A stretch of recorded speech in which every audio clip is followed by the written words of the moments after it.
Oke, kembali lagi di Optimax Tutorial. Pada tutorial kali ini kita akan coba mensimulasikan hydrodynamic diffraction dengan ANSYS Aqua. Jadi di sini nanti teman-teman bisa memprediksi tujuan dari simulasi ini. Teman-teman nanti bisa memprediksi pergerakan kapal seperti apa. Ya di sini ada kapal, bisa dilihat di sini ya.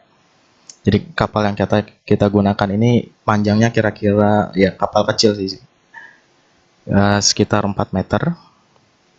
Ya ini bisa dilihat di gambar sini. Kemudian tujuan dari simulasi kita adalah yang pertama kita pengen tahu motion dari kapal ini akibat wave, akibat ombaknya, seperti itu. Ombak itu kan memiliki beberapa parameter ya, parameter ombak, diantaranya parameter ombak itu ada yang namanya amplitude, kemudian ada frekuensi. Nah ini yang paling penting. Nah nanti kita pengen tahu respon dari struktur kapal yang ada di sini, ya, struktur kapal yang ada di sini. Kalau misalkan amplitude wave-nya sekian, misalkan amplitude dari wave-nya, dari ombaknya, misalkan apa yang terjadi kalau amplitude dari wave-nya 1 meter misalkan. Nah, nanti kan si ombak itu akan lebih menghantam si kapal itu, sehingga kapal tersebut gerakannya menjadi kurang stabil lah, seperti itu. Kemudian dari frekuensinya, kalau misalkan frekuensi dari ombaknya sekian, pergerakan dari kapal itu seperti apa. Nah, itu fungsi dari analisis hydrodynamic diffraction, seperti itu. Oke, sebelum lebih jauh lagi, kita harus kenalan dulu dengan term-term, ya, terminologi-terminologi yang ada di ombak ya.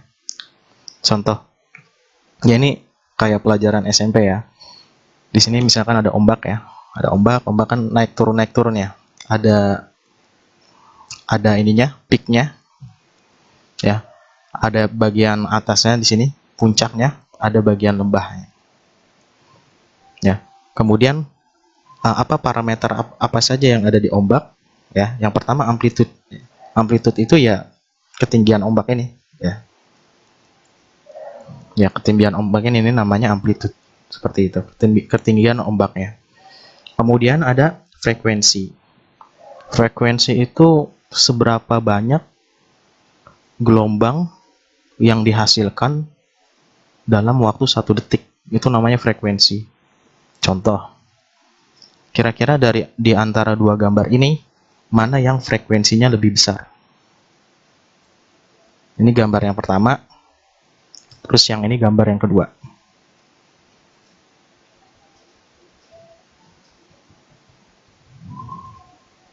Ini waktu ya, terhadap waktu, misalkan terhadap waktu.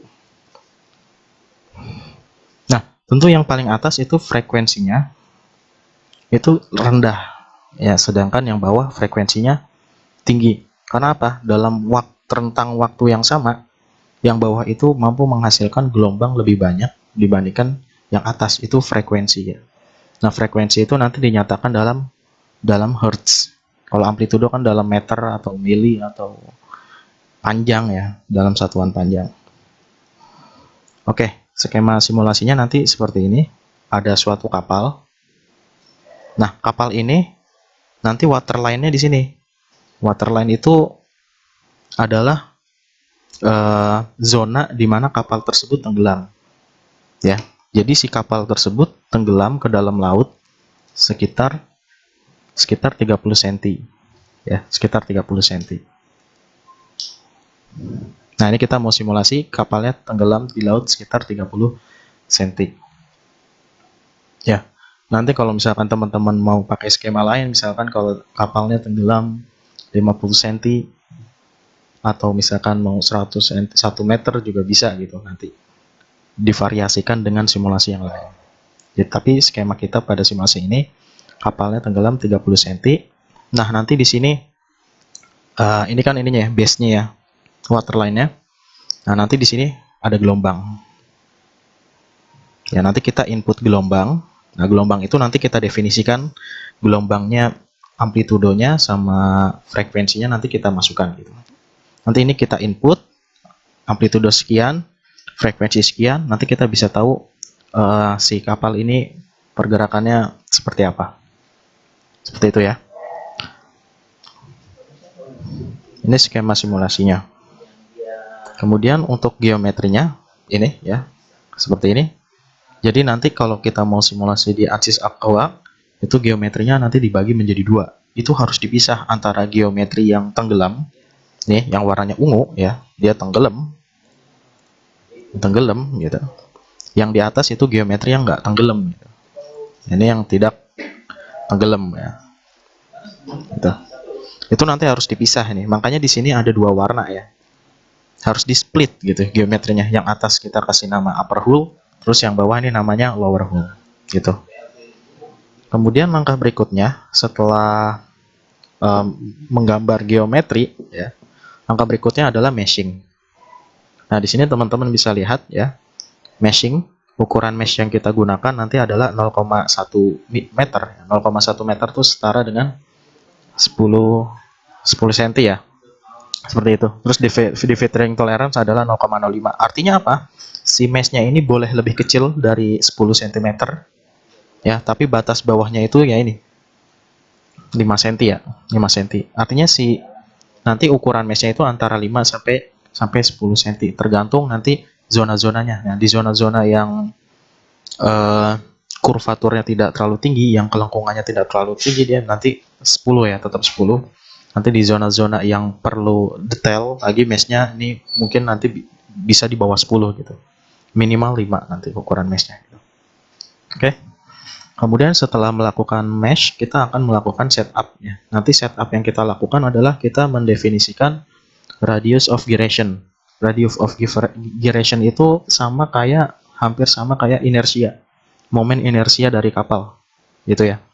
Nanti kita tentukan momen inersia dari kapal tadi melalui perhitungan tangan aja. Ini ada formulanya.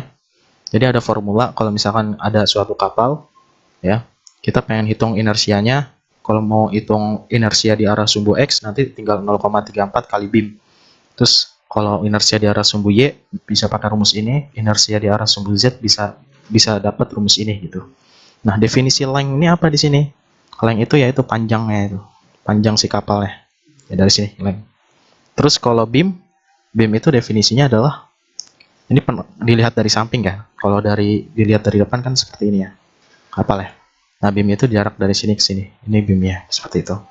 Nah, dengan data length-nya berapa, beamnya berapa, nanti kita bisa mendapatkan momen inersia dari kapal tersebut, seperti itu.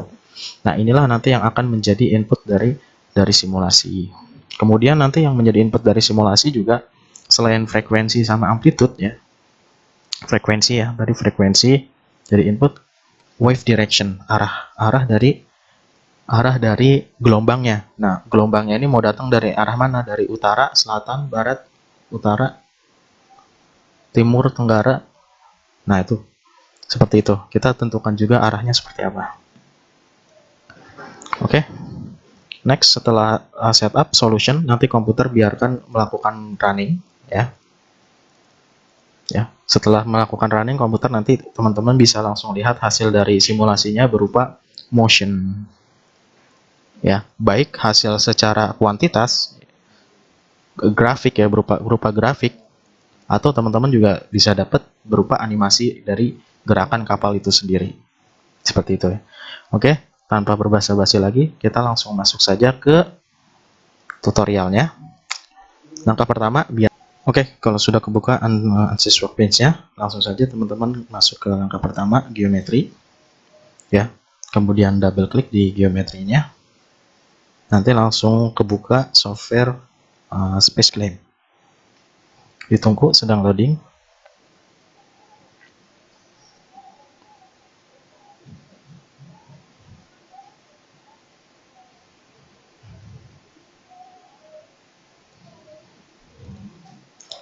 Oke, sudah masuk. Langsung aja teman-teman open, buka geometrinya ya. Teman-teman bisa download di link deskripsi di bawah YouTube.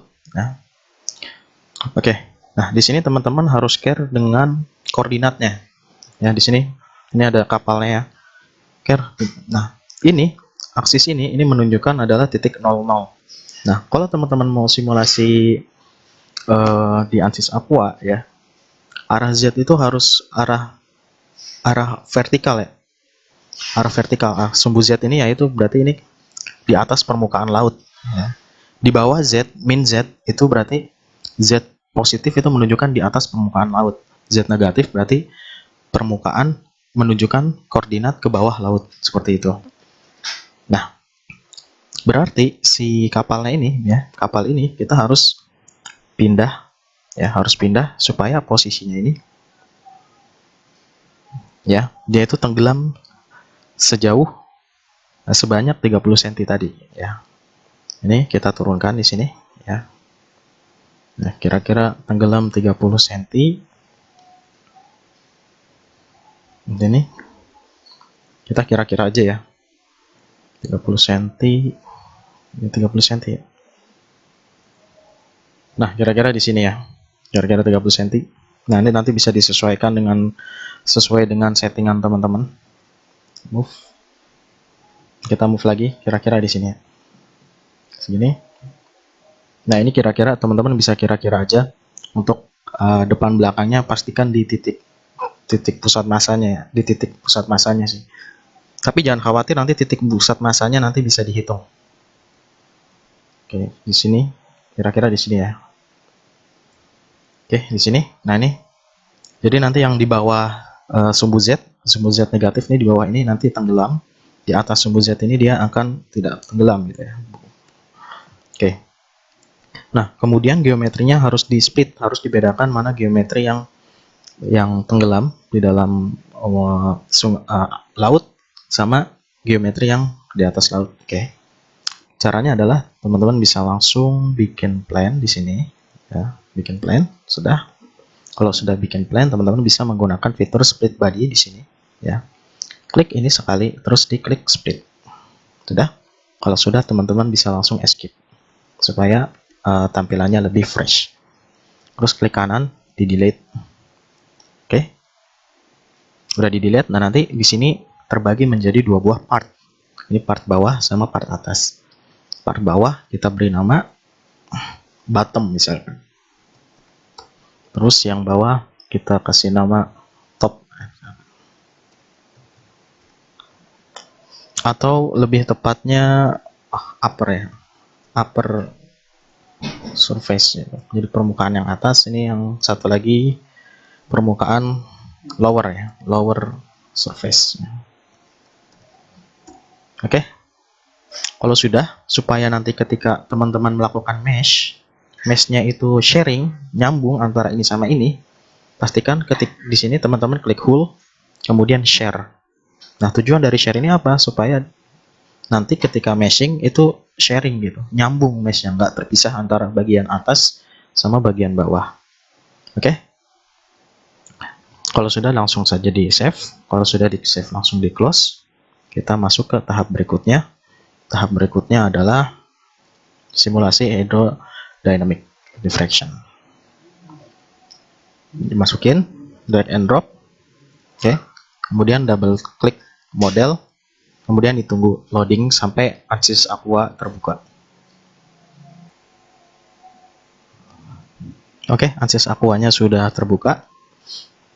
Langkah pertama ketika sudah terbuka ANSYS Aqua-nya adalah teman-teman di sini bisa pastikan bahwa kita memasukkan tadi apa aja yang harus diinput. Ini ya, momen inersianya ya, mesh point-nya. Kita masukin pusat masanya, kita masukin tadi KXX-nya 0. Ini dapat dari mana? Dari ini, ini udah dikaliin ya. 0,34 dikali beamnya. Beamnya berapa? Beamnya teman-teman bisa lihat di sini ya. Nah, ini kan ngalangin ya, di visible-nya dihilangin jadi not visible. Oke. Nah, untuk tahu beamnya di sini teman-teman ada ruler, ada penggaris. Nah, dari penggaris ini kita bisa hitung beamnya kan, berarti 0 sampai sini ini sekitar 1,3 lah ya, atau 1,25. Nah, teman-teman nanti bisa tinggal kalian aja 1,3 dikali 0,34, nanti hasilnya ini. Terus length-nya, panjangnya itu ya ini berarti ya 3,8.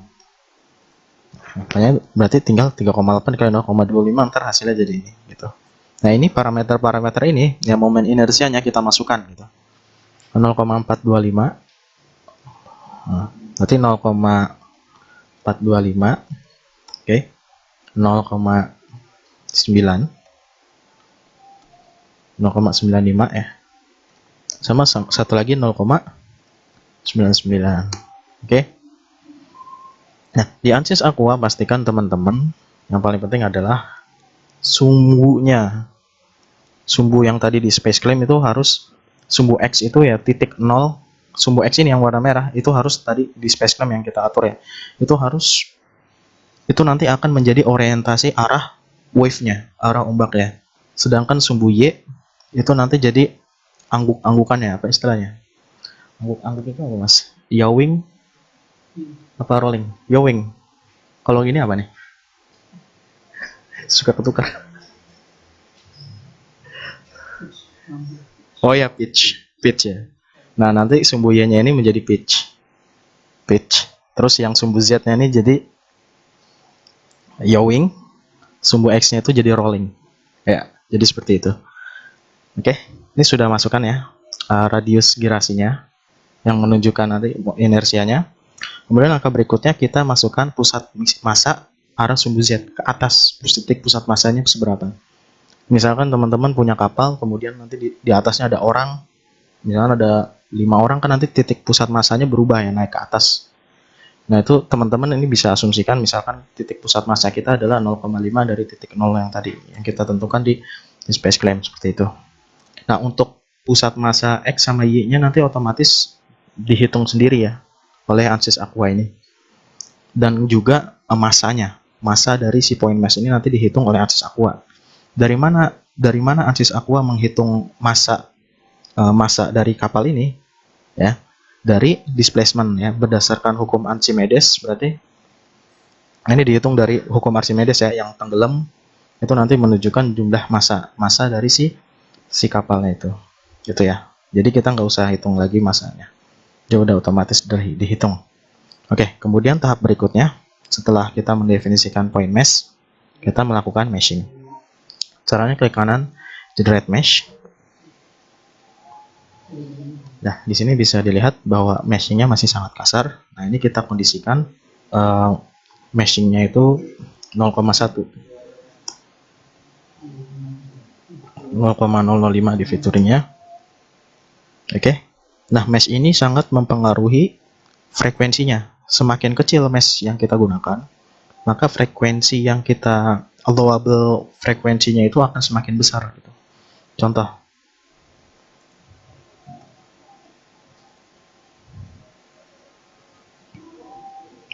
Di sini teman-teman menggunakan mesh ukurannya tadi 0,1 ya. 0,1 meter meshnya. Kemudian allowable dari si frekuensinya itu 1,742 gitu. Artinya nanti teman-teman ketika mau menginput frekuensi ya, frekuensi gelombang ya, frekuensi gelombang air laut ya, itu teman-teman ya maksimal 1,742 maksimal yang disarankan gitu. Kalau misalkan teman-teman mau lebih, misalkan saya pengen simulasi ini tapi frekuensinya misalkan 1,742 itu kayak gini ya. Gitu. Misalkan teman-teman pengen frekuensinya itu lebih tinggi gitu. Kayak gini misalkan. Lebih tinggi lagi frekuensinya gitu. Nah, teman-teman nggak bisa meshnya 0,1, harus lebih kecil lagi, misalnya 0,0001 gitu. Seperti itu ya. Jadi nanti maksimum allowed frekuensinya itu ya 1,742 maksimumnya. Teman-teman nggak bisa misalkan mau simulasi 3, 5, 7 frekuensinya gitu, nggak bisa. Nah, kalau mau bisa berarti meshnya harus padat, harus kecil lagi. Ini diperkecil gitu. Tapi dalam kasus ini kita pengen di bawah 1,74 ya frekuensinya nanti. Oke. Kalau sudah langsung aja. Ini tahap mesh sudah selesai. Kemudian kita masuk ke settingan. Di sini supaya perhitungannya lebih robust. Ini kita yes ya, kita abaikan nanti kalau ada beberapa warning ya, sedikit warning. Oke.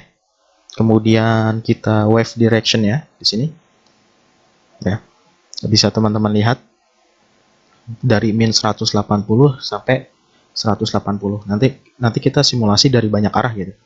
Dari simulasi min 180, terus simulasi min 135 derajat gitu. Jadi muter ya, sebanyak 8 gitu. Ini kalau misalkan teman-teman mau misalkan arahnya ini bisa diatur di sini. Misalkan saya cuma pengen 2 arah gitu. Saya cuma pengen 4 arah aja misalkan gitu. Itu bisa juga. Atau saya cuma pengen 3 arah doang gitu. Ini bisa. Misalkan kita cuma 3 arah doang ya. Cuman dari sini, dari depan, dari sini sama dari samping, misalkan seperti itu. Oke, kemudian dari frekuensinya. Nah, frekuensinya nanti otomatis sudah ditentukan sendiri di sini ya. Gitu. Atau teman-teman misalkan mau custom juga bisa gitu. Mau simulasi di berapa hertz juga bisa gitu. Oke. Nah, ini kan jumlahnya ada number of intermediate value. Ada 18, berarti 18 tambah ini ada dari sini sampai sini ada 18 nih. Intermediate kan berarti nilai tengahnya nih. Ya, ada 18. Berarti nanti teman-teman dapat 20 frekuensi gitu. Nah, kita pengen simulasi di 8 aja lah, 8 frekuensi aja. 8 frekuensi berarti teman-teman ini masukin 6. Ya. Nah, jadi nanti otomatis dari frekuensi ini sampai frekuensi ini gitu. Ya, nanti teman-teman bisa lihat nih efek dari si gerakan kapal akibat frekuensi 1,74. Teman-teman bisa dapat efek dari gerakan kapal kalau frekuensinya 1 gitu. Teman-teman bisa dapat juga efek dari gerakan kapal kalau arahnya 90 derajat. Nah, itu juga bisa dapat juga gitu, data itu. Oke. Nah, ada yang lupa satu yang harus teman-teman setting juga, kedalaman laut. Nah, kedalaman laut di sini kita asumsikan kedalaman ini kita simulasi danau aja ya, jangan laut ya. Paling dalamnya 20 meter aja, 20 meter misalkan. Dalamnya 20 meter. Kemudian water size X, ya ini domain yang akan kita simulasikan ya. Ini kita lebarin aja 20 kali 20. Oke, seperti ini. Misalkan. Oke. Kalau sudah ya, ini sudah diatur. Langkah berikutnya kita akan melakukan simulasi ya. Kita running. Ditunggu.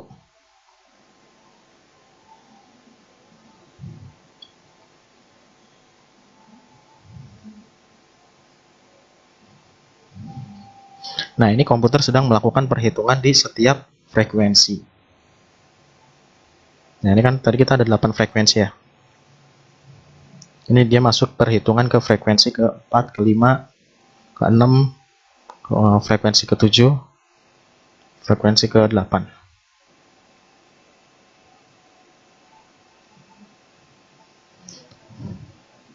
Oke, perhitungannya sudah selesai.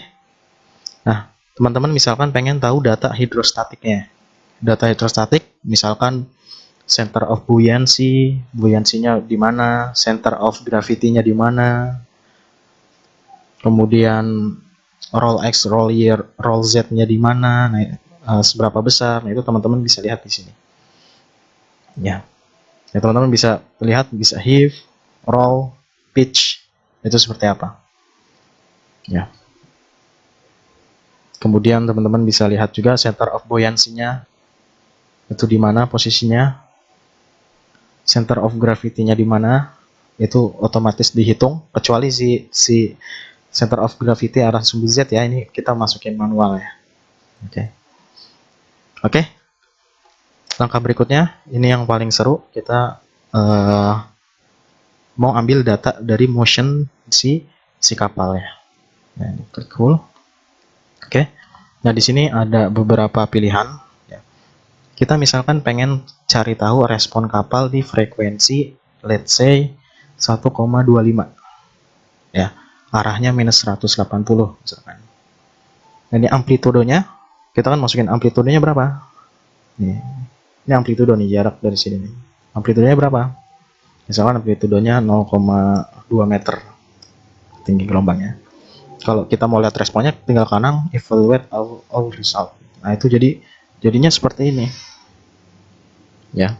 Nah, ini amplitudenya ketinggian. Misalkan kita pengen tahu amplitudenya di 0,1. Ntar amplitudenya turun. Tuh. Ya.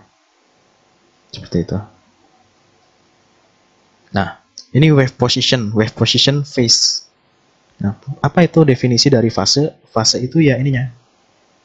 Contoh, fase itu ya ininya nih. Ini berarti fasenya berapa? 0. Berarti kalau ini di sini, ini misalkan nih fasenya 90 derajat. Seperti itu ya. Fase itu ya pergeseran si gelombangnya ke kanan sama ke kiri. Pergeserannya itu menunjukkan fasenya. Contoh, kalau misalkan ini fasenya kita rubah ya, jadi 90. Oh, dia bergeser 90 derajat nih. Dari sini geser ke samping gitu. Dari kiri ke kanan ya. Seperti itu. Nah, misalkan kita pengen simulasi si wave-nya itu bergerak gitu dari kiri ke kanan. Artinya apa? Artinya berarti fasenya itu harus berubah-ubah dong. Nah, di sini kita bisa masukin sequence. Sequence itu jadi fasenya itu nanti bergerak dari kiri ke kanan gitu. 0, 90, 180, 270, 360, terus kembali lagi gitu fasenya. Ya. Evaluate L result. Ini ada 36 step, berarti setiap stepnya pergerakannya adalah 10 derajat ya ke samping. Nah, ini.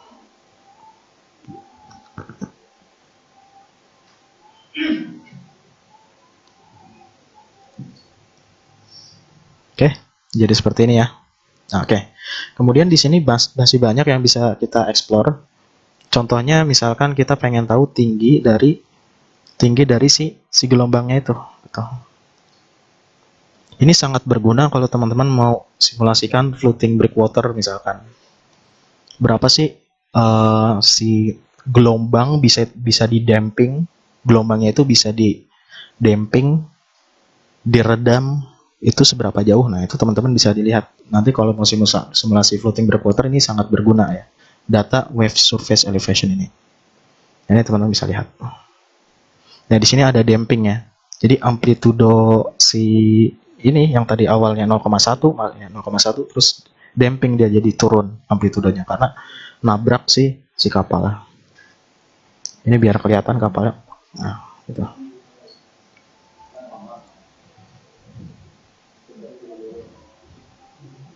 Oke. Terus misalnya teman-teman mau ubah ke frekuensi yang lebih tinggi lagi, ya tinggal evaluate. Nah, misalkan ini ekstrim gitu. Nah, itu amplitudenya 0,05.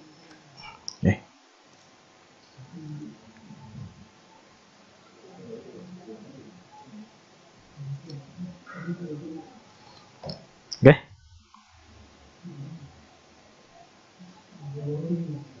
Ya, ini kita bisa lihat ya pergerakan kapalnya sangat kecil sekali ya. Gitu. Oke. Kemudian ada data lagi yang penting yang bisa kita ambil. Salah satunya adalah RAW. Structure motion RAW ya. Distance ini. Ya. Terus evaluate all result. Nah, di sini teman-teman bisa lihat ya. Bisa lihat pergerakannya, posisinya. Misalkan kita RX berarti roll ya. Ini roll. RX yang warna merah nih berarti roll nih. Roll. Nih. Nah, jadi seperti ini. Seperti itu. Nah, ini gimana? Ini artinya nanti di frekuensi ke 0,75 ya. Jadi respon amplitude-nya itu nanti seperti ini, 2,86 gitu. Berarti ya oleng gitu. Jadi di frekuensi 0,75 dia oleng. Nah, seperti olengnya relatif lebih tinggi dibandingkan dengan frekuensi yang lain. Seperti itu. Misalkan kita mau cari yang RY. Nah, ini arah sumbu Y. Y itu berarti angguk-anggukan ya, sumbu Y nih, pitching ya berarti.